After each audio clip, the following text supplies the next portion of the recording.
Welcome back to the Matter of Facts podcast on the Prepper Broadcasting Network. We talk prepping, guns, and politics every week on iTunes, Stitcher, and Spotify. Go check out our content at mwfpodcast.com on Facebook or Instagram. You can support us via Patreon or by checking out our affiliate partners. I'm your host, Phil Rabalais. Andrew and Nick are on the other side of the mic, and here's your show.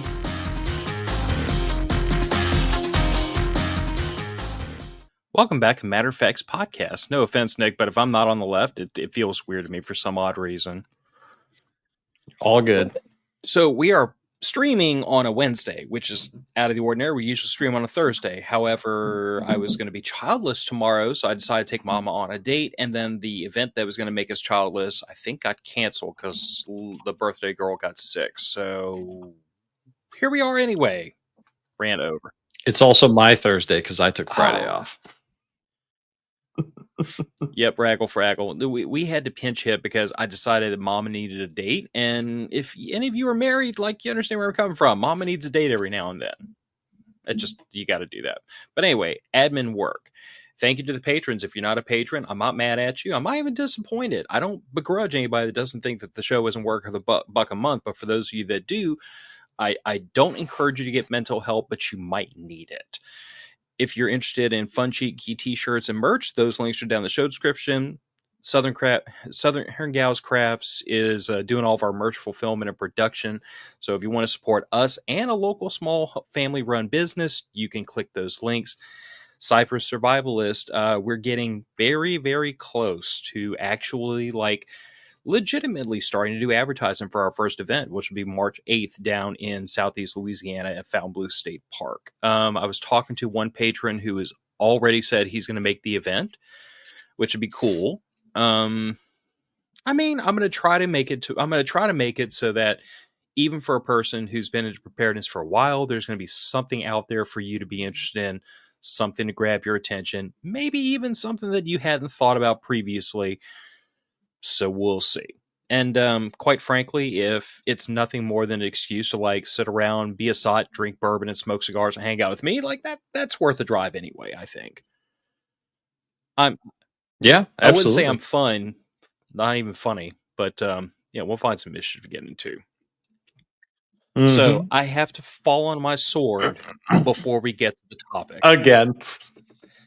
I got to stop making the habit of telling Stuart he was right, because his head's going to swell up and he's going to say, I told you so. He's going to be freaking insufferable for weeks on the back of this.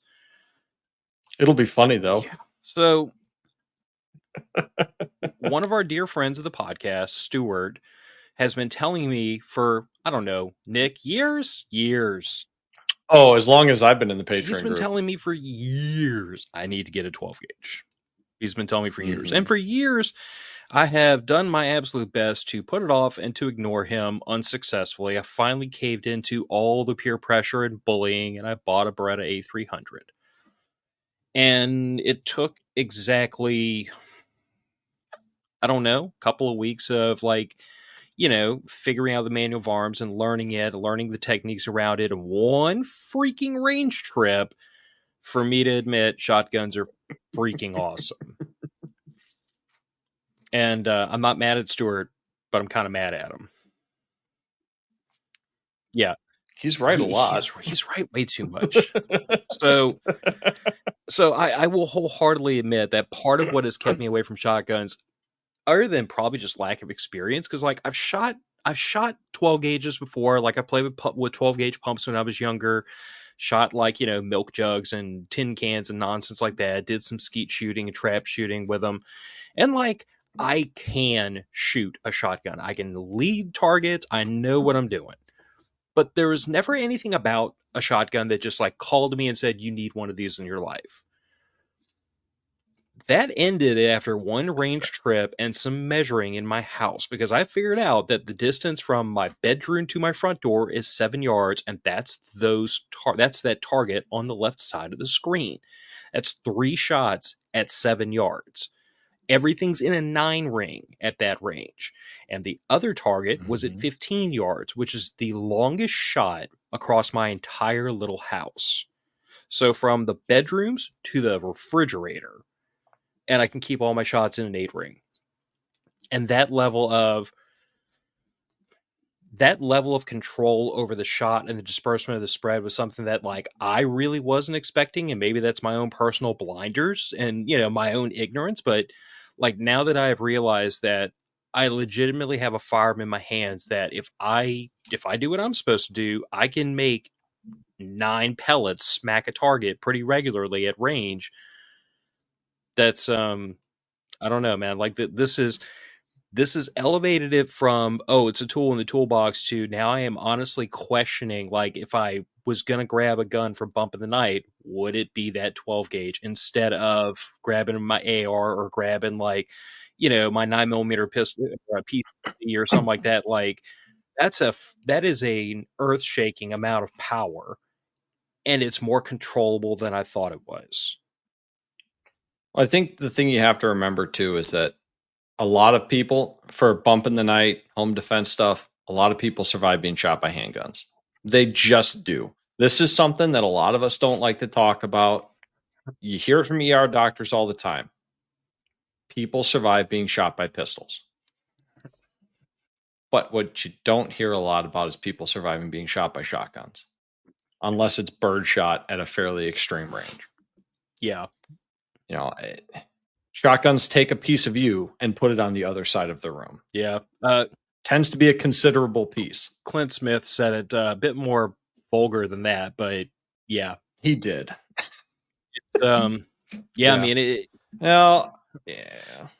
So yeah, I mean, I'm having like, honestly, I was completely, no pun intended, blown away by just how tightly this thing grouped with not remarkable ammo. Like this wasn't Federal Flight Control or any of the new generation of really tightly grouping 12 gauge. This was like Winchester military surplus 9 pellet buckshot. Nothing special.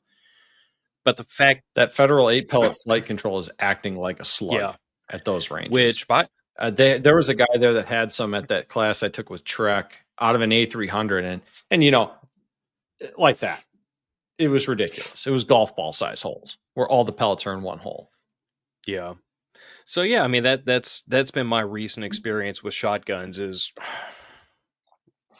all of my originally preconceived notions have been ripped away from me, and I will admit it, Stuart. I was wrong.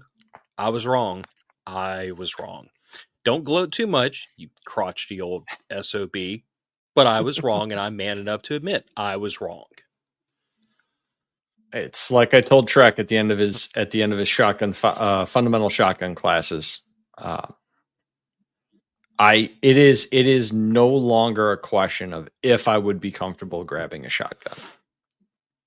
It will absolutely do the job well and above what my handgun is possibly capable of, and especially because I'm in a really stupid state. Yeah. And I can't have a 30 round AR with a can on it. Well, shotguns it is. Yeah. And to your point earlier that like survivability, like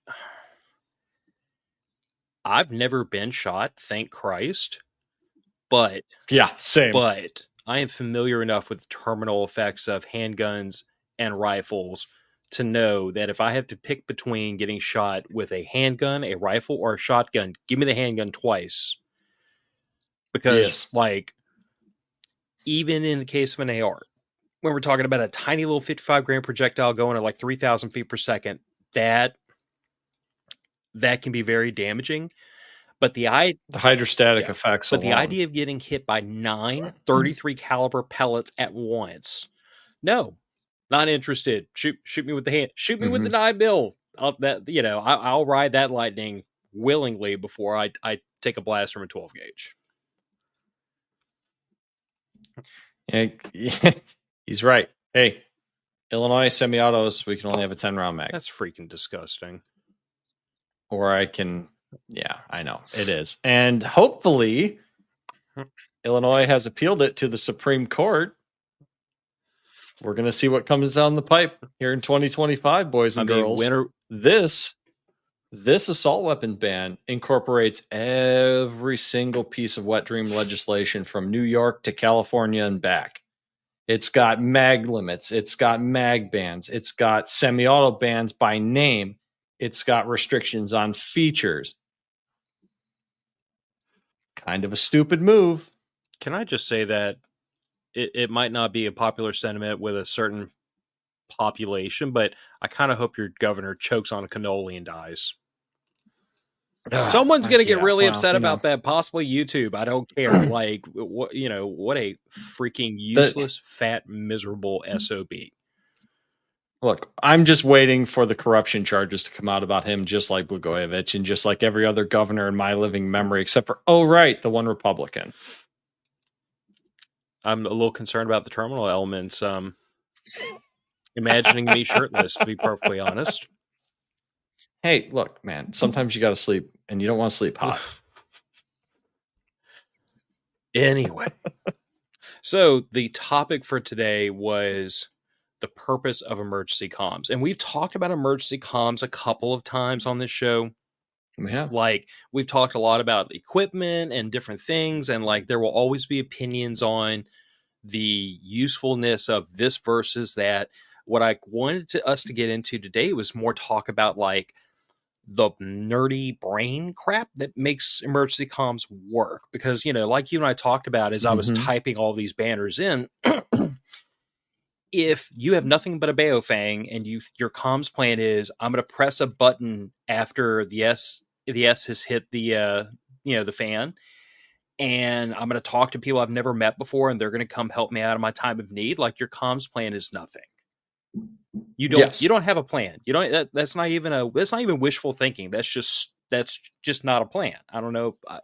It's as good as a firearm with no training. Yeah, I'm trying to be really polite and not say that's stupid, but it's kind of stupid.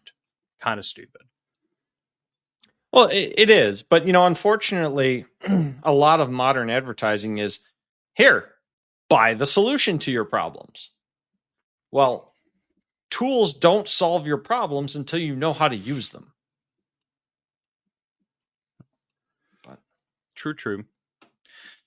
Mm-hmm. So, as we kind of go through this, what I wanted to talk through was a couple of like big chunks of information that we'll break down a little bit more as we go through, depending on like which way the conversation goes. And I want to preface all this by saying that, like, I'm looking in the comment section and I can see the terminal element, I see PCG, I see at least two people I know off the top of my head know absolutely as much, if not more, than I do about comms. They definitely know more Give than them I their do. due. And nothing I'm saying here is a state secret. None of it's CIA crap. It is a combination of like knowledge I'm recalling from a very brief RTO training when I was enlisted, and a lot of stuff you could Google. So like, none of this is cool guy stuff. None of this is Phil's a genius for figuring it out. I'm just the guy telling you that you should look into all this stuff. The information is readily available, but I would comfortably say that 9 out of 10 people in the preparedness world have never even thought about any of this. So consider this your polite wake-up call. And almost all of this can be done on zero budget. No. It's all between the ears. All of this, everything we're going to talk about, is zero budget.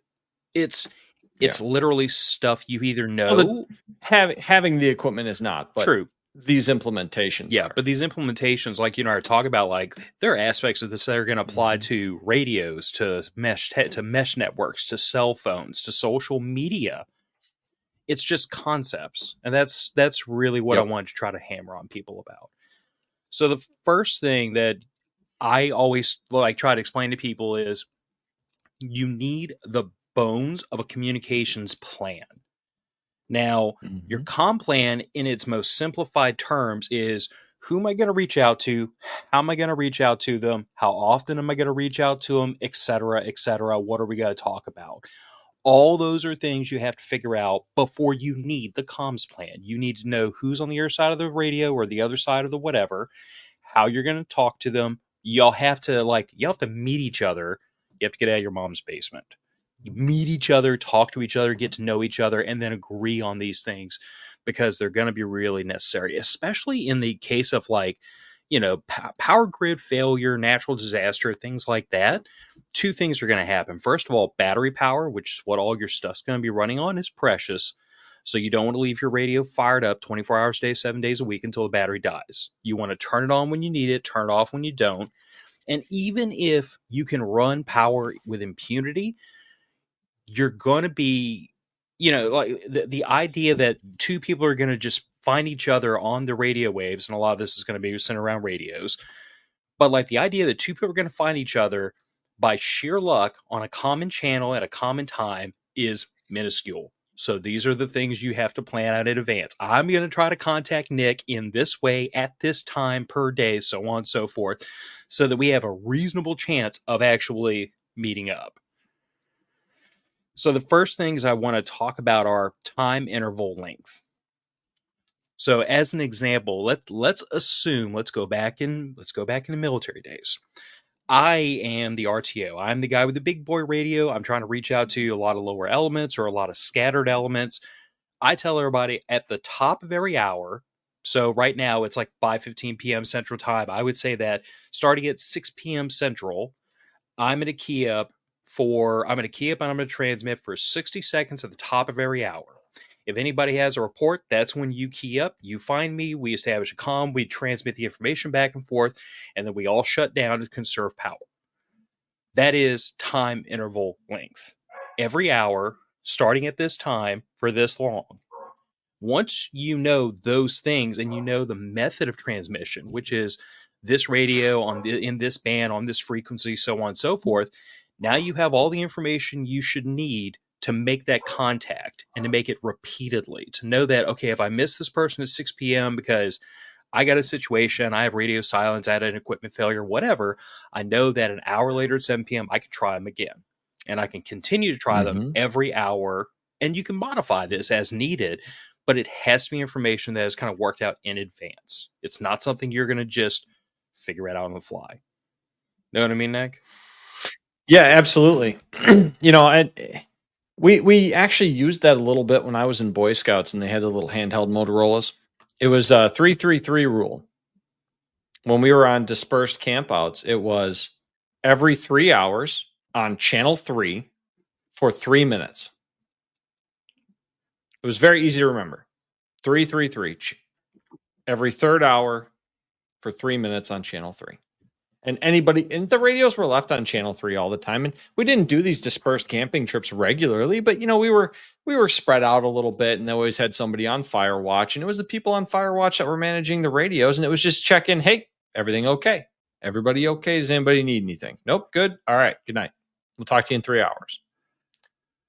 Now, it can be that simple if all you have is handheld Motorola walkie-talkies with the FMRS basic channels. If you have a variety of frequencies you talk on, maybe it's so every 3 hours, but you're offsetting it based on whichever channel you have. So say on hour 1, you're talking on your GMRS frequencies. On hour 2, you're talking on the FMRS frequencies. Hour 3, you're talking on your ham. If you have that luxury, or if you're talking to different groups. Comm security is in about 25 minutes.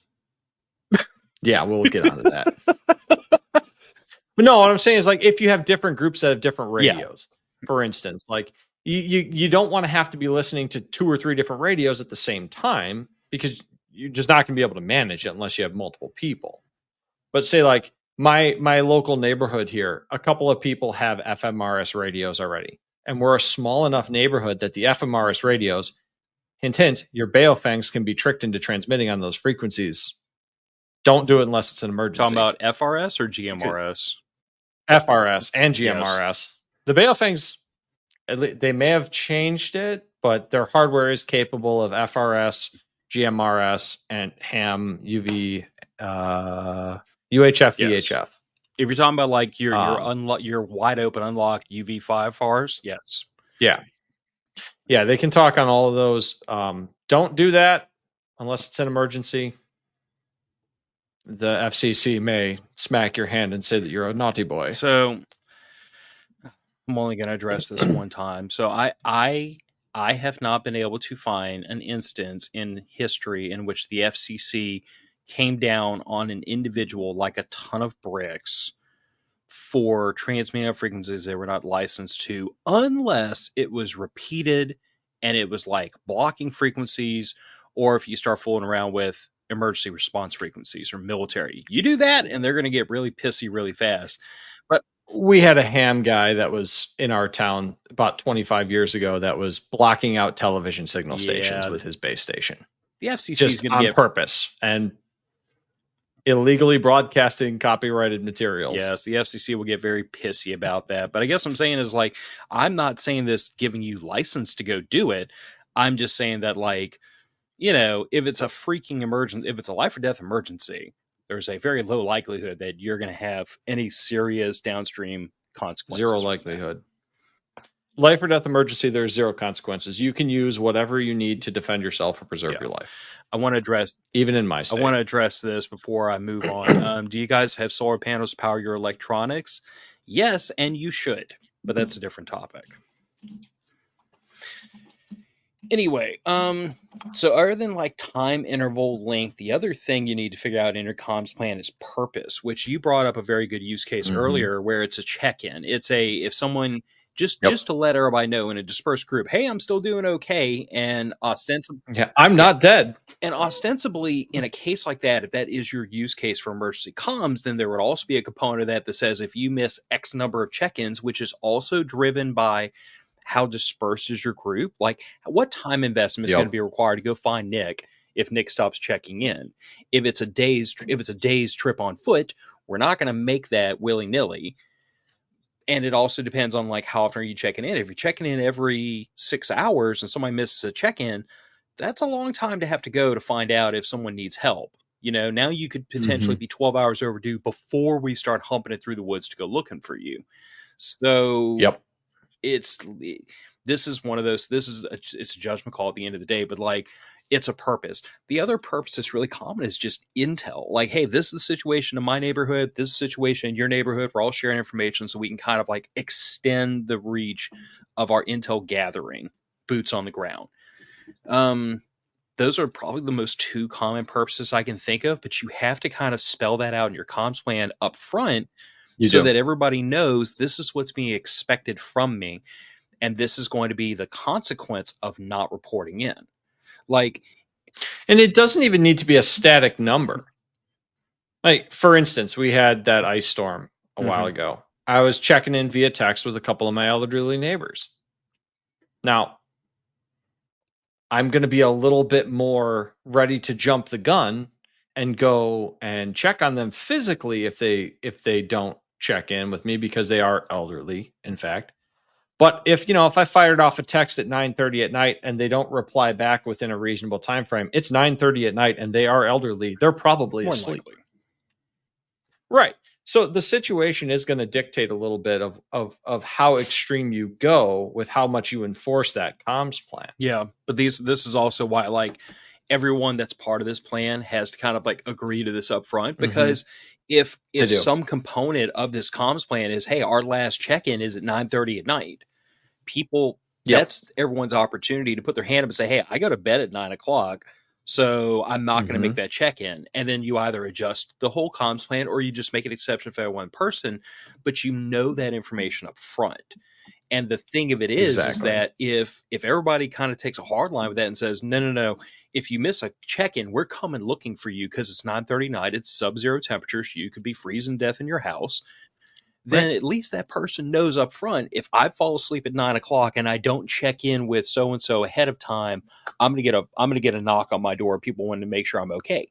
But that's why all these things come with a comms plan. And it sounds like it's really nerdy, pedantic stuff, and it kind of is, but you have to work all this out in advance so that everyone that is part of this plan, this like, to me, this is no different than like a home defense plan. Everyone has to know what the plan is. Everybody has to know what's expected of them. Everything. This has to be done in advance, because figuring this out post-disaster is a much bigger problem than right now when you can just put everybody in a group text and wham, bam, get everybody on the same sheet of music real fast. Exactly. So now I'm going to do this in the order I put it into the banners, which is not the order I originally wrote this in, but yeah, I mean, ordinarily we'd be talking comm security before it's signals intelligence, which signals intelligence is just the military term for, like, this is the information that I can get passively by listening on the airwaves. And by the way, anybody that has a radio, you don't even need a license to just turn that thing on and start scanning frequencies and listening to the traffic in your area. And it can be really interesting, but you can learn a lot of stuff real fast, because I'm going to tell you that a cool thing about radios is that 90% of the people using them do not even think about the fact that talking on a radio is like standing in the middle of an open field in the dark and shining a flashlight. Everybody can see the source of the light because it's a light in a dark field. But 90% of people using radios don't think about that. They just think, I'm just talking on the radio. But you can hear that for miles, and you can find out all kinds of interesting things because people have no radio discipline whatsoever. That comes later in comm security. Actually, it's one of the ways that they find poachers quite a lot. Yep. Believe it or not. Yep. This is also why when we get to comm security, which would be pretty short in just a minute, and it's probably the thing with the most little elements to consider, is how to secure your communications. But scanning frequencies, which depending on your radio and the equipment and what bandwidths it can operate on, like you can scan all kinds of frequencies. I'm going to tell you that the ones that I particularly tend to lean on are like your NOAA or your weather radio. NOAA's fantastic. Every single GMRS radio I have, from my handhelds to my mobile in my truck to my man pack, they all have the NOAA frequencies in them. A lot of them actually have like a weather mode where you'll just like press and hold a button and it'll flip to the NOAA stations. If not, just Google what the NOAA station frequencies are and manually program them. You need to have that in every single radio you own if it's capable of listening, because it comes in handy. I can remember a time when my wife and I, we were driving home from her sister's place, and like it was a really bad thunderstorm that was cutting through, and it was coming up kind of like behind us as we were leaving that area. And it became obvious very quickly it was probably going to overtake us, and there was concern about tornadoes. So Phil, being Phil, I turned my GMRS radio on in my truck. I flipped to the local NOAA weather stations, and we spent the next 15 miles driving down the highway, listening for tornado sightings, listening for road closures, listening for anything that was pertinent to our area. And that's the cool thing, is that you can get a NOAA weather station almost anywhere in the country. Anywhere I've ever been, I've been able to find one of those 7 channels that's lit up and talking. And it is an incredible, it's not who's kicking indoors or doing clandestine stuff, but it's great intelligence, because Mother Nature can screw us over if we're not paying attention to what she's doing. Your AM airport frequencies, again, publicly accessible. If you have something that'll listen to AM stations, not all radios are capable of it, but I encourage you to have at least one in your inventory that does, even if you have to go out and get like an airband radio. They're not that expensive.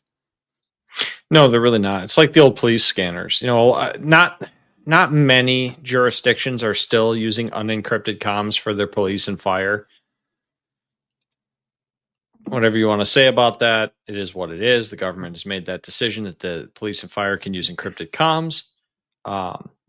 Some of them don't. If your area doesn't, it'd be a good idea to know what frequencies they are on and listen only. That is one of the few times that people will come down on you with a hammer, is if you start talking on police channels and it's not an emergency. Yes. You will piss some people off very quickly if you do that. And those people have the ability to wreck your entire financial and legal future. So don't play that. They do. But yeah, I mean, I find that usually when you're talking about being able to listen in on like LE, EMS, fire frequencies, that tends to be like more rural areas. My area, you can. Like my area, first of all, most of the law enforcement around here, they use cell phones as a primary communication source. And there's I have no ability to cut into that. I'm sure there's some nerd out there that knows how, but I can't pull that off. Oh, I'm sure if it's broadcasted in the airwaves, it can be intercepted. That's just something you're going to have to accept. But, you know, a lot of them still do use cruiser-borne radios. But even a lot of those, and even with them using that, I mean, a lot of them don't. That's why it's encrypted, is because those radios are boosting over the cell networks nowadays, just because it gives better reception for them. But, and on my area, they have not made the switch to cell towers for their Well, radios.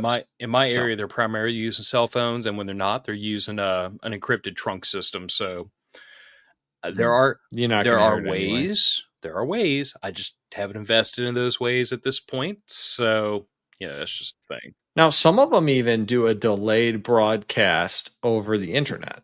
So, if you do have access to the internet, there are some police departments. I don't know if Mine that's doesn't. required if they're using an encrypted It's trunk net. not. I know, yeah, 2 towns over from me, they do use an encrypted trunk net, but they also do a delayed broadcast over their social media, so you can listen into it if you feel like it. No, my But area doesn't do anything near that cool. So I just have to kind of wonder.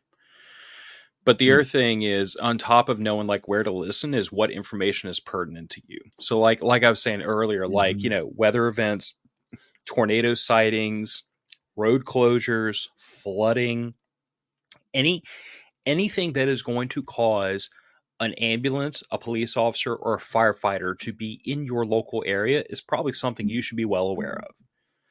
So Yeah. like that is a lot of times like what I'm doing if I'm just scanning frequencies, or like if I'm listening to the NOAA stations, is I'm looking for information that I don't have access to using my eyeballs and my ears. But signals intelligence is like an amazingly simple premise of I'm just listening to see what I can find out there, and it's more than just Basically anything that would make you go, "Huh, that's interesting," or "Oh crap, that's not good." You should probably record and take note of that. yeah. Before we go to comm security, what radios do you guys That is the have? hardest question. What radios do you recommend? I mean, my recommendations are fairly simple, but I have my reasons for recommending what I do. I have no recommendations for radios. I have a Yaesu handy talkie that's fairly old that I will be replacing soon with a base station. I have a couple of Baofangs as my kick around knocking the dirt radios because they're cheap, and when I inevitably run over them with my truck, I won't feel too bad. Yep. And personally, That's how I lost my first one. oh, you poor SOB. It fell off my back pocket. So me personally, like I have said in the past that I tend to recommend GMRS to people, and I'm not going to get drawn into the debate about how much more capability ham has or amateur We've covered radio. that before. All I'm going to say is that the overall majority of people, at least in the preparedness world, that have a ham radio license only have a technician class, which means they can only play on UHF and VHF, which is the same, which has a lot of the same restrictions as GMRS does, as far as like being able to being line of sight and range and so on and so forth. Yeah, it's very So true. if you have a general license and you can play with like high frequency and you can do stuff like bouncing signals off the stratosphere, I'm not talking to you. But I'm going to say that if all you have is a technician class license and the only thing you can talk off on is UHF, VHF, the only thing you can do that I can't with GMRS is talk to a different set of radio nerds and talk on VHF. But the reason I recommend GMRS is always because for a radio service where I can get one license, it can cover my entire family. It can cover most of my extended family. So I can take any of the handful of very cheap Baofeng GM15 Pros that I have, and I got a few of them. I can pitch one of those to my parents. I can pitch one of those to my in-laws. I can pitch one to my sister, my brother-in-law. I can hand one to my daughter. I can hand one to all kinds of people. And we can all piggyback off of my license and my call sign. So I can arm up a small army with radios very, very quickly and 100% legally, I might add. And that is why I Mm-hmm. always recommend GMRS. I'm not saying don't get into amateur radio, but I am saying that for the barrier to entry being as low as it is, I recommend people start there because you can get a license for $35 that'll cover your entire freaking family. You don't have to make your wife hate you by making her study for a ham radio test and then go someplace to go take it. And you can get the job done. You're gonna, because at the end of the day, like I have no particular want, no offense to anybody, but I have no particular want to talk to like 10,000 strangers in the local area. My comms plan is built around my wife, my daughter, and me. Those are the people that I need to have comms with. So if I Yep. can't get my wife to get a ham radio license, then ham radio is useless to me. It doesn't do what Because I need not done. just do you have to get her to get the license, you have to get her to use it and to familiarize herself with it. And the ham radios can be more complicated than the GMRS radios and the FRS radios. And that, and then that's the other thing is that with GMRS, it's channelized. I don't have to tell my daughter what frequency to go to. I tell her, press this button until you get to channel 3. Problem solved. It is a radio service. It is equipment built for the layperson, which most people are. Now, your ham radios, they can do that same thing. You can channelize your ham radio, which I have done with my 2 Baofangs that I use. I've got my grandfather, I believe his ham license is expired now, but when it was not, we were using it between fishing boats, and it was channelized for just that reason. Yeah, I mean, that is a fair point. If you have a GMRS license and you have a ham license and you have a ham radio, I mean, it's not 100% legal because technically you're only supposed to use GMRS equipment for GMRS frequencies, but however. Well, it's a wattage restriction. Yeah. Like I think your GMRS radios are like a half watt or a 1.5 watt, and the low level handy talkies for ham are 5 watt. They are a half watt on the FRS frequencies, 2 watts. Okay, 2 watts. On 1 through 7. Using my Baofang, or are they 5 watts? They're half a watt on the FRS frequencies. They're 5 watts on 1 through 7, and on 15 through 22, you can blow 50 watts up, which no handheld's going to push 50 watts. They're all like between 5 and 8. No, absolutely not. You're going to have an amplifier, yeah, for sure. Okay, so I think the Baofangs are 5 they're watt. 4.5. They're not pushing 5 watts. Yeah, they're not getting quite there. As far as what kind of GMRS is that I have, I have a whole gaggle of Baofeng GM15 Pros. They are usually like 2 for $50 on Amazon. They're cheap, they work, and I've knocked mine around enough to know that, like, I wouldn't say throw it off a building, but they'll take a knock, and they're cheap enough. They're cheap enough that if you buy like a half dozen of the damn things, you should do that anyway because you have friends and they want to have radios too. I have a Radioddity DB20G in my truck, which so far I've been able to make some contacts. I mean, I've been able to play tag with a repeater 20 to 30 miles away with that, with a little 12-inch whip antenna. So, like, it definitely does work. And then that man pack is built around a Wuxin KG1000G Plus, which is, in my opinion, like the GMRS radio to beat in the mobile world right now, until someone makes something better. But I'm gonna tell you, which they will. I'm sure they will. But I'm gonna tell you right now that for like $380-$400, that is a butt kicking little radio. And I have. Yeah, I'm looking at a Yaesu mobile base station for my house to mesh up with my big TV antenna that I'm going to put a ham radio antenna on. Mm-hmm. Okay, so back to the banner. So comm security is what I fully expect we're going to spend the next 20 to 30 minutes talking about, which is why I saved it for last.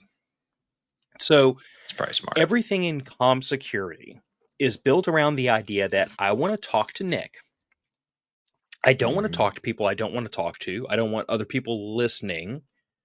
And some of that is going to be impossible because it goes back to the flashlight in the dark concept, where if you turn the light on, everybody can see the light, where the light's coming from. Well, if you turn on your radio and transmit, everybody can see, everybody can hear you. Like, there's no way to avoid that.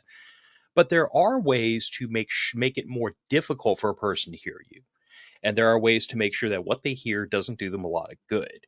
And for anybody that thinks for a moment, all I'm talking about is, like, Mad Max stuff, I talk to my daughter about a lot of these things when we're at campgrounds and we start talking back and forth on radios, because I don't want anybody to know that there's a 12-year-old girl broadcasting her location when she's by herself on a radio on an open frequency. And if that sounds paranoid, there are people in this world that have made me that way. Blame them, not me. And let's be honest here, most criminals are opportunistic. Yes. I don't know how many of them have radios, but I don't want to find out either. Poachers have radios, man. Everybody has radios. They're cheap. You can buy them at Walmart. You have to assume that anyone, and that means all of the worst people, as well as your local priest, can have a radio. Yep. So everything in comm security is built around those facets. I want to talk to people. I don't want people listening, and I don't want them to be able to get signals intelligence from the things me and my buddies are talking about. So the very first thing that's worth pointing Mhm. out is some kind of a protocol for authentication. Normally, when you talk to somebody on a radio, if you have a good signal, you can hear their voice well enough that between their voice and their accent and everything else, you probably will be able to work out who you're talking to. Like I can hear my daughter's voice on a radio and I know that's my daughter. But if you're talking through brush, if the signal is broken, if there's static, you cannot depend on that. So you need some method of establishing that the person I'm speaking to I've established their bona fides. A lot of times, like Mhm. with ham and with GMRS, there are official recorded call signs. Like for GMRS, mine is WSAK 388. It's yeah, KD9DEW it for is ham. publicly accessible information, guys. So it's not like I'm giving away state secrets. Like anybody can Google. Right. If you know my name, you can find my ham call Yes, sign. Come on. yeah, and that goes for anybody. It's actually I should have put that in under signals intelligence, but anyway, I digress. Oh yeah, that's a fair point. Also, if anybody is concerned about the fact that your call sign is publicly searchable, you can actually use a PO box as your home address, so that at least people can't search your ID and then trace back to your house. I don't worry about that because like there's only so many Rabelais in the world, and I'm just not hard to find. But if that is a concern, that's valid, and that's how you get around it. Use a PO box. But you need some kind of a Mhm. protocol for authentication. It's got to be something that you and the person you're speaking to can establish, can know in advance, and you can say, okay, if I use this code word, or if I use this name, or if I use this whatever, this is how I'm going to be able to identify that the person I'm speaking to is the person I want to talk to and not some random weirdo. And you can make that as complicated or as simple as it needs to be, but you need some kind of way to establish that I'm talking to the person I want to talk to. This goes back to even pre-radio military security. Call and response. Anybody that's watched Band of Brothers, Flash Thunder, the little clickers, people have been doing this for a very long time. All you have to do is work in, say, a word into a sentence, and they know the proper response. Yeah. And they just include that single word in the sentence. So in another lifetime, when I wrote a book, there was actually one part of that where there was a group of people talking on radios and they were identifying not themselves, but the station they were transmitting from by the names of states. So Florida was the southeast station and California was the south, or no, California was southwest, Florida was southeast. But that way the state that they were calling from was identifying to the RTO at home base what direction they were calling from. So that person knew that this intelligence report's coming from that direction. So they could kind of like war game it out on a map. It's something that simple. And by the way, if it's going to be that simple, someone's going to figure it out sooner or later. Oh yeah, you talk long enough, people are gonna code break you if they speak your language. Probably. But things like coded names, coded phrases. Now, I will say that at least on GMRS, and I'm pretty sure on ham. Well, I think on ham actually there are some frequencies you can use encryption, but on GMRS it is strictly disallowed. You're not, as far as I'm aware, you're not supposed to use any type of encryption on ham. Now, I could be wrong. I could be wrong too, but I seem to remember that from somewhere that there was some exception. Awful hard to prove if you're talking to your friend on ham frequencies and you're telling him about your ham sandwich that what you're actually talking about is your Ford F-150. Yes. And there's no way to legally prevent you from using a name or a phrase that means something else. Right. And it's just good principle. I mean, that's why a lot of times, like again, going back to the campsite analogy with my daughter, it's I'm home or I'm at a place that means something to me because she and I have talked about that, but it doesn't mean something to somebody else who's not. So So for instance, I'm at work broadcasted in the clear. I know where my spouse's work is. Random individual who is listening doesn't know, number one, who my spouse is. Number two, where they work. Or number three, maybe there are multiple places where work could be. Here's one of my ham nerds, and I mean that with all the love and respect in the world. I think the only encryption exception is for amateur radio is certain transmissions to satellites. That might have been what I was thinking of, but I believe they do allow data transmission on some ham Well, yeah, and they frequencies do allow now. Like digital. you can send text over ham. Yeah, digital translation. And But what's that's the it. provable difference between slang and code? Zero. Yeah, intent. That's really what it is. They have to prove that you intended to deceive. Well, I mean, the ATF proves intent all the time. It's constructive intent. Yeah. Do we? Let's not go down that Yeah. road. I'm a tool maker. I am constructive intent. I mean, come on. Any piece of metal I can make into whatever I feel like, assuming the dimensions fit within the bounds of that metal. Constructive intent is I'm a asinine. coon ass with a Dremel. Right, exactly. Come on. Guy, teenagers have been making slam fire shotguns out of steel black pipe and roofing nails for, oh God, as long as there's been 12 gauge. Yeah. So the other thing is, once you get past this idea of like authenticating who you're speaking to, using coded names and phrases, is having secondary and tertiary frequencies. There is no practical limit to how many of these secondary frequencies you could have, and you should have at, I would say, at a minimum 3. There's a primary. There's if primary gets blown. I know primary, secondary, Pace, tertiary, and emergency. primary, alternate, contingency, Yes. emergency, pace plan. But the point remains. I would say you have to have multiple frequencies so that if there is cross chatter that you don't want to have to compete with, or if you have reason to believe that that frequency has been blown, someone's listening, you need some kind of a way to signal everyone else that you jump to the next frequency, which is right here. Criteria to transfer frequencies. Sometimes that's a command. Sometimes it is a time. It could be a date. And this is kind of what you were talking about earlier, where if you want to obscure your comms, you could literally say, in the bottom half of the hour, we're gonna. Let's say for a moment we had a really frequent check-in period. It was every 5 minutes. Bottom half of the hour we're going to be on this frequency. Sure. Top half of the hour we're going to be on this frequency. Or before or afternoon. You could even do talk on one, listen on the other, and swap those for the different people. So if I'm talking to Phil, I would be broadcasting on channel 1 and listening on channel 2. He would be talking on channel 2, listening on channel 1. But that would only be possible with ham radios, because like with GMRS, they're locked in certain frequencies. With FRS, they don't have. Unless you have 2 radios. Unless you have 2 radios. I mean, that can be kind of equipment dependent.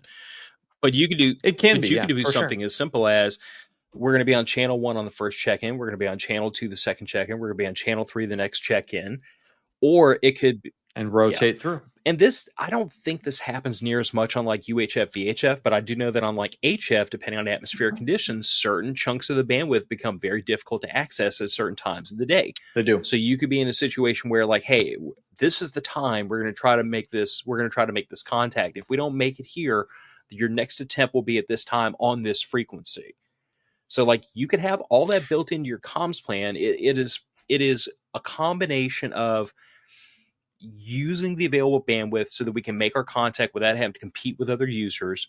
It is also a function of making sure we can make this contact in such a way that there are not people listening in that we can help, because we're going to, and again, that can be criteria. It could be a command where like you hear a certain word that is not something in common parlance, disconnect, jump to the next frequency. And this could even be event based. Yep. So, for instance, me and my wife's primary communication system, cell phone. No reason not to be your primary. Everybody's got them and they work. Right. While they work, it's a perfect communication system. It's damn near instantaneous. It's with you all the time, and it has near limitless bandwidth as long as you're willing to pay for it. Yep. But okay, AT&T had an outage. We happened to use AT&T. We went to our alternate communications plan, which is an IM service that uses Wi-Fi. He was able to get a hold of me immediately. The event that triggered it was not able to get a hold of me via our normal text messages or phone calls because there happened to be a cell phone outage. That's an event-based frequency change. So, it can be dynamic as well as, scheduled. Yeah. But again, this These are all ways that you know to engage those other frequencies or to engage those other communication devices. Like you said, go from cell phones to radios to mesh-tastic to whatever. Sooner or later, in a bad enough situation, sooner or later, your comms plan is going to run out if things get spicy enough. Oh, absolutely. But the point is that the whole point of making a plan, the whole point of preparedness is that the first hiccup doesn't cause your plan to fall apart. Like, you have planned for something to pick up and something to be engaged, so that if you have to figure it out on the fly, you're figuring it out 2 or 3 steps down from normal operations. And the other thing that, like, we can debate this, how seriously somebody should take this in the civilian world, but a burn command. I think it needs to be taken very seriously. So in the military, the second thing I got taught about radios was that every radio in the military has a diagram that says place muzzle here to disable radio. That was the second thing I learned about them. That was like right after how to turn them on, was how to make them turn off forever. Especially when you're using like digital encrypted communications, like the U.S. military when uses. You're using sync guards, where if someone like with sync guards, with their ability to frequency hop, the ability to cut into a sync guard's communication net is difficult. You need a certain level of technology to pull that off. But if you have one of the time, but if you have one of the stupid things, it's really easy. You got the radio. It's like getting the Enigma machine off one of the subs. You know, at that point, like we figured out your game. We got it. Congratulations, your encryption means nothing. I have your files. Yes. So I would say that, like, put this somewhere in your comms plan, as far as like at what point and how. Destroy the comms plan. At what point do you destroy your comms plan? There's a part of me that says you should never have any of this written down, but quite frankly, for certain family members, you're going to have to write some of this down, because no one's going to commit all this to memory. But at a certain point, you need to have a command or a criteria that tells a person, I bash my radio on a rock until it stops turning on. I pop the battery out. I throw it as far that direction as I can, throw the radio as far that direction as I can, and I eat the piece of paper that has all the frequencies written on it. Or if your frequencies are programmed into the radio, it'd be really nice to know how to quickly factory reset that radio to burn everything out of it. That's all. I think it's a 3-button combination on the Baofangs. I have to look at that again. It's equipment dependent, but the thing of it is that if you don't have a way to factory reset that radio quickly, like within 10 seconds, the 9mm reset. Yes, the 9mm or the rock reset. Just battery as far that direction as I can throw it.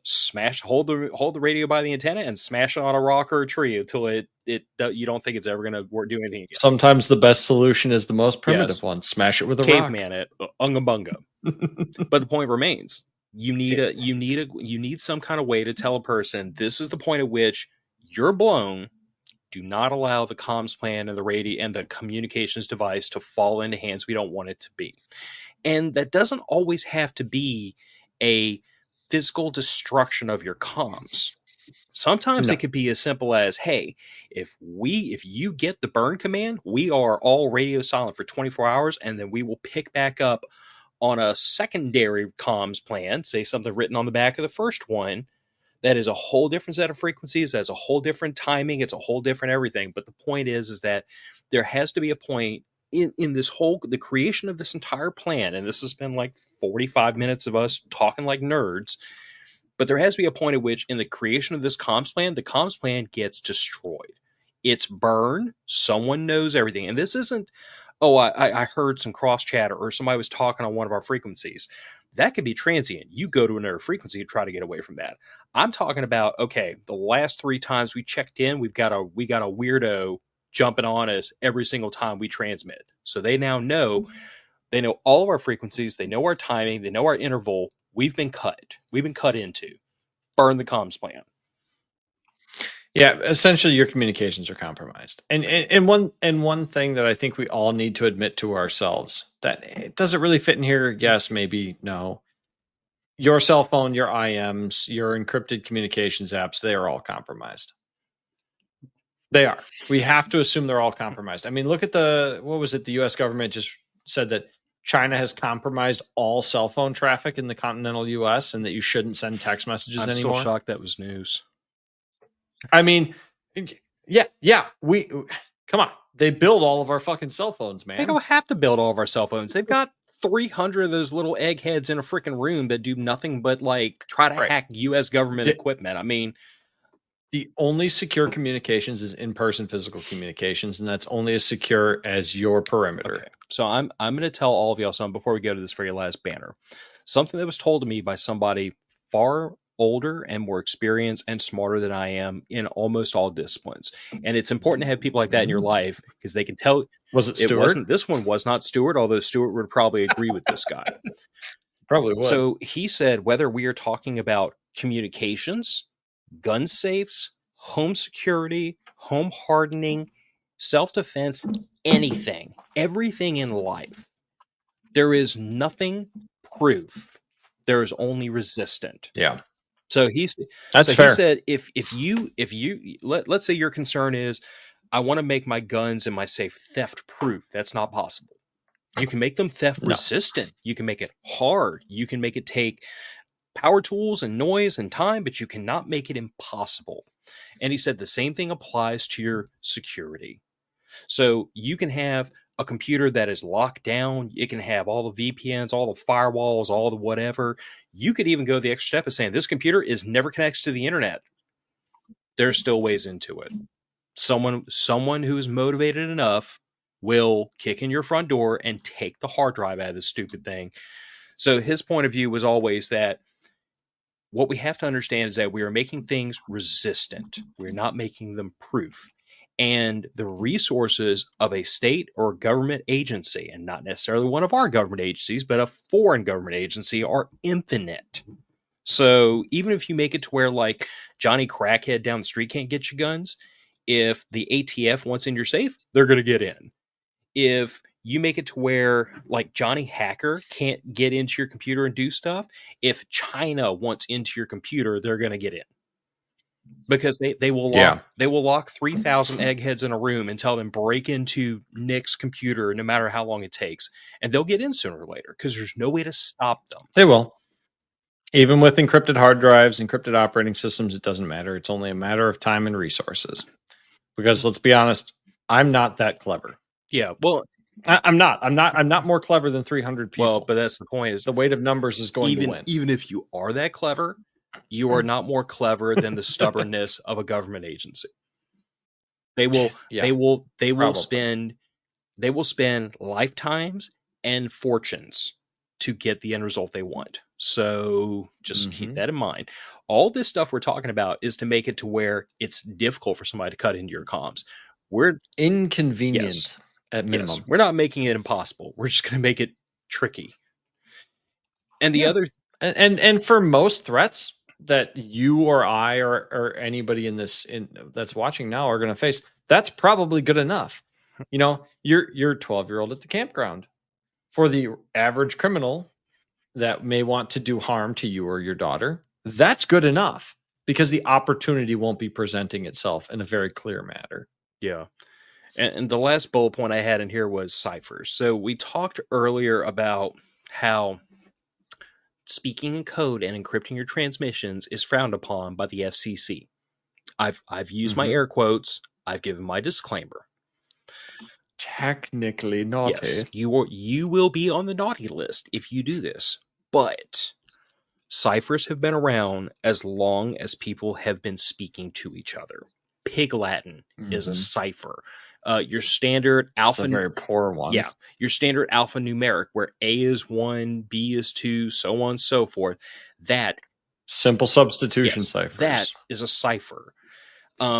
Making an anagram in a controlled fashion, not just a random one, although it could be random depending on how inventive you want to get. Like there's a million ways to scramble information.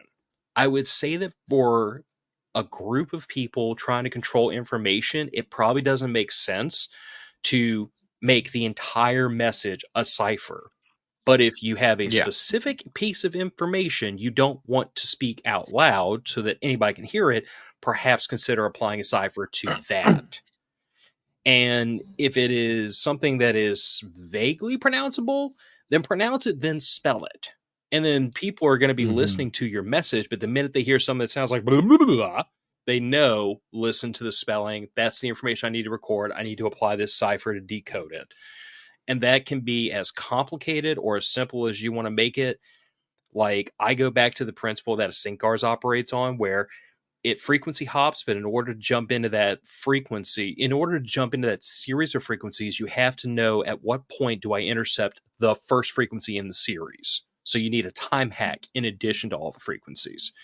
You can do something very similarly where you integrate, say, the time of day into your cipher, so that there is some component of this that regenerates every hour. So that you could do that with a book cipher based on the page or the chapter, I'm sure. I mean, book ciphers have been around for a very long time, but one thing you got to be really careful about that, especially with the modern cycle of iterating books and reprinting books, you must have the same edition and the same printing of book. So your King James Bible from 1985 that's been in your parents' bedroom for many, many years, and your King James Bible you bought at Barnes & Noble yesterday. Does Barnes & Noble still exist? Yes. I was there a couple of days ago. Good. Anyway, then it fits. The Barnes & Noble book you bought at Barnes & Noble yesterday is probably going to have different kerning or different spacing or whatever that's going to result in a different answer to your cipher. Yep. Joe Oliveira bringing up the Navajo code talkers, which... Yeah. Boy, would I have loved to have been a fly on the wall when those poor Japanese SOBs were trying to figure out what the hell language these crazy Americans were speaking. It's a language with no written words. Yeah. Fantastic. Although, guy that comments picked up the same thing that I've been thinking about, which is AI might crack it. It's very probable. Because the problem... Well, but again, it has infinite attention span to focus on. Yes. But again, what this boils down to is that it is a tool in the toolbox to help you secure the information if you've applied everything else and you've tried to make it to where you're not being listened to. If this is like the last thing in your toolbox to try to control the release of certain information, like, it can't hurt to try. But it is something that if you're going to utilize a cipher in your comms plan, you have to know about it and agree to it ahead of time. It has, and you better have a pretty good reason for it. Just because of, like, look, the ham clubs get really particular about people breaking FCC rules a lot of times. Well, and yes, the FCC is probably not going to come down on you because your child told you use your ham radio. But the local ham club is probably going to be mad at you, and they're probably going to try to stop you from transmitting in the future. Yes. And it's also worth pointing out that, like, some of them are very ornery. Most of the stuff we've talked about up till now would not raise many eyebrows. Having multiple frequencies, even something as extreme sounding to some people as having a burn command, that doesn't, when you say that over the radio, that doesn't immediately raise alarm bells. A cipher will. The minute a cipher is immediately, okay, I need to know whatever that was. So it's a double-edged sword of the minute you start speaking. So earlier when we talked about coded names, like if I use a code name and Nick uses a code name, like, people are just going to listen to us and think, well, they're nerds, and we are. But the minute you start talking in a cipher, or the minute you start, like, using really heavily coded messages, someone is going to take notice of that, and their curiosity is going to... It's like buried treasure, man. And here's the... doesn't matter what you buried. And here's the thing. You could be passing information back and forth about freaking baking recipes. It doesn't matter. It's the fact that you're trying to obscure the information, that someone is going to pay attention, and they're going to start digging. Because why wouldn't they? If they're doing the smart thing and they're listening for signals intelligence, they're going to be surfing the airways. And if they're smart, they're not going to be talking to you. They're just going to be listening. Like, understand that of everything I've put in here, ciphers is the one thing that I would tell a person, like, have that in your comms plan. I wouldn't use it unless you have to. Unless you feel like you have really good reason to use it. because the minute you start Yeah, doing it, someone's attention is going to be aroused. and if you are going to use it, you need to use it sparingly. Yes. Because the more you use a cipher, the more likely it is that someone will be able to guess or brute force their way through it. Mm-hmm. And understand that in the world of AI, that could be once. Oh yeah, it's probably once. And the thing, Especially if it's a simple substitution cipher. With AI, I guarantee you yeah. it is once. And the only thing that makes a cipher, I think, still a useful tool is that the time it takes to break the cipher can make time sensitive information useless by the time you break it. So like that's worth pointing out. I just say like it's a tool in the toolbox, but you better have a reason for using it, and you might even want to have like a cipher that kind of consumes itself over time or changes itself over time, because if you use the exact same cipher more than once, you're blown. Mm-hmm. So was there anything we talked about, Nick, that like you felt like I left out? Because I literally wrote all this down last night while I was trying to go to sleep, and this is a lot of like old RTO and O knowledge, and this is a lot of crap you could Google off the internet. Like nothing here is look at me, I am a radio master. It is literally all stuff that's like it's accessible, it's out there. You know, I don't think you missed anything in any key point. Keeping it equipment agnostic. Yeah. But I think one thing that is worth reiterating is something I brought up earlier. Your comms plan should include your most basic forms of communication up to your most eccentric. Mm-hmm. So, your cell phone, your Snapchat, if you're still using that, email potentially, because maybe Snapchat servers are down. Whatever. Maybe AT&T's down. Maybe Snapchat's got a hack. Fire off a Gmail. Maybe Google will figure it out before Snapchat figures it out. Who knows? But that can go up to and including non-transmitted messaging systems. So, dead drops. If you guys are in a local area and you need to pass a message, and you need to pass a message in a semi-covert way, you can do that through dead drops or flaggings of whatever kind. So, hey, hang this in a certain location. Means there's a message, or means I need to talk to you. So say you happen to have a house on a hill like I do, and you can hop up on your roof, take a look with binoculars over a long distance. You got a buddy 3 blocks over. You can see the top of his roof and maybe like his old TV antenna. Hey man, hang a blaze orange flag if you need help up on the TV antenna. It can be that simple. Now, if the TV antenna got knocked down by a hurricane, well, that's out the window. But there are some things you just can't be ready for. But aside from working in, I would say, your everyday communications into this communications plan, the most important thing is to have some stated plan with, even if it's just your immediate family. That's it. That's all I got. I mean, I would also point out that like I would venture to say that even before you start approaching neighbors and friends and like-minded folks, your family should be the first people you rope into this comms plan. Because what is the whole point of us doing all the crazy things we talk about on this show, if not to protect and look out for our loved ones? So that is why my wife and daughter are part of that comms plan. When AT&T service went down not too long ago, my wife and I were talking back and forth on Signal. Exactly. She's got Perfect. Wi-Fi in her building. I got Wi-Fi in my building. It was quick and dirty, but it begs the question. It works. It begs the question of what would happen if like my home internet had gone out here. What happens if her internet goes out there? That's why we started having these bigger conversations about, like, hey, honey, I need to get a radio in your Jeep, and you need to be able to talk to me. And it's not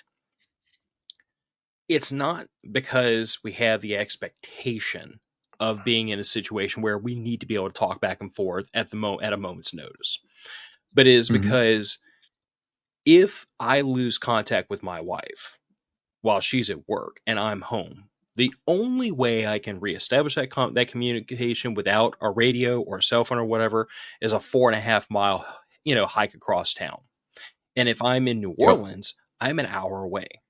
So it gets to be that situation where it's like better to have it and have it in place, and for her to know if I pick up my phone and my phone says SOS and the cell towers are out, the very first thing I need to do is I need to go out to the truck, get the radio, fire it up, and try to reach Phil. If I don't get in touch with Phil, I need to try again every hour on the hour until he happens to have his radio on, and then we can reestablish communications. Because I could be in a situation where she doesn't have service up here, but I'm in New Orleans and I do have service. Who freaking knows? Right. Those are all things you owe it to yourself and your family to kind of work all those situations out and have a plan together.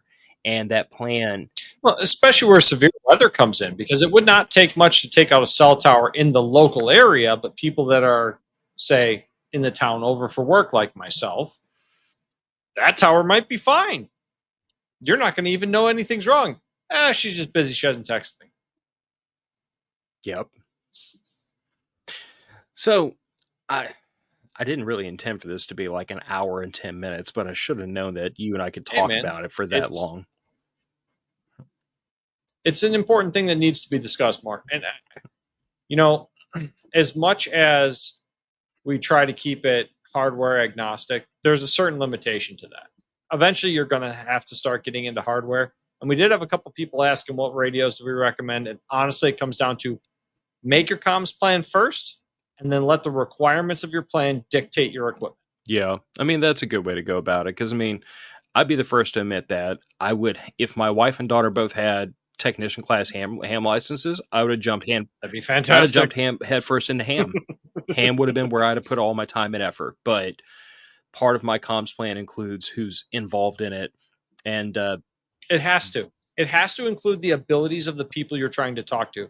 Because if one of your kids is an 8-year-old, you're not going to get your 8-year-old to have a general class ham license. Yep. And be bouncing signals off the stratosphere, unless there's some kind of whiz kid, which congratulations if they are. Yep. Well, before we sign this one out, I got to give a shout out. Joe said that oh man, his son is going to be a combat engineer, ships out to basic on June 16th. Because your son is officially official, he is now included in this brotherhood of dysfunctional morons that all just signed a blank check to serve their country. So tell my brother I said hey, and he's going to be in my thoughts and prayers, and I look forward to the next time I bump into him. And for anybody that listened to this and thought these guys are talking out of their freaking head, this is nonsense, then you can leave comments and you can grill us, and that's your opinion, and that's okay. Yeah, harass me in the comments. I will ignore you. But on the other hand, if this kind of resonated with you and you thought, this nerdy stuff actually seems interesting, then, leave us comments and tell us, hey, more nerd stuff. We can't always talk about fun stuff. Sometimes it's got to be like, administrative work and things like that. That's true. Eventually we're going to run out of ammo to blow doors off of stuff. Which, speaking of which, I will have to order some of those frangible slugs to try blowing up some doors. Yeah, I got 2 boxes showing up tomorrow. I just don't have any doors that I can blow up without my wife getting pissed at me. I got one of our patrons that might have a range we can shoot some doors at. So maybe we'll be able to make that work out this summer. Oh, yeah. We might be shooting doors. All right. Let's go ahead and sign this out before I get into trouble. Matter of Fact's podcast going out the door. Good night, everybody. Thank you for sticking around. Thanks for the comments, and talk to you all another week. Bye, everybody. Later, guys.